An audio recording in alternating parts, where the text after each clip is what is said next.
अस्सलाम वालेकुम। ये हमारा रीड अलोंग इंग्लिश का लेक्चर नंबर 2 है और इसके अंदर हम सबसे पहले स्टार्टर रीडिंग यानी बिगिनर्स के लिए जो रीडिंग है, बिल्कुल ऐसे लेवल के लोग जो बिल्कुल जिनके लिए इंग्लिश ज़बान जो है वो नई है, या छोटे बच्चे जो कि अभी रीडिंग सीख रहे हैं और सेंटेंस फॉर्मेशन सीख रहे हैं। तो आइए रीडिंग स्टार्ट करते हैं।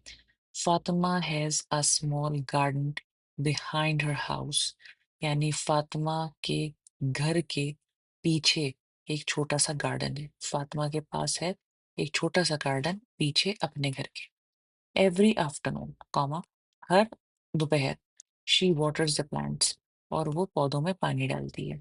शी ग्रोज फ्लावर्स, वो फूल उगाती है। टमेटोज एंड मिंट, यानी कि टमाटर और पुदीना। The flowers are colourful and bright, flowers जो हैं वो रंग बिरंगे हैं और बहुत चमकदार से कलर्स के हैं। The tomatoes are still green, लेकिन जो टमाटर हैं वो अब तक हरे रंग के हैं, यानी पकड़ लाल नहीं हुए। But they will turn red soon, वो जल्दी लाल हो जाएंगे यानी पक जाएंगे। Fatima feels proud when she sees her plants growing, अब फातिमा जो है वो बहुत फख्र महसूस करती है जब वो देखती है अपने पौधों को ग्रो होते हुए, बढ़ते हुए।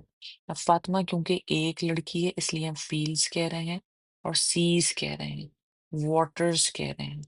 ठीक है, तो जब कोई एक शख्स होता है तो हम उसके लिए एस लगाते हैं वर्ब के अंदर।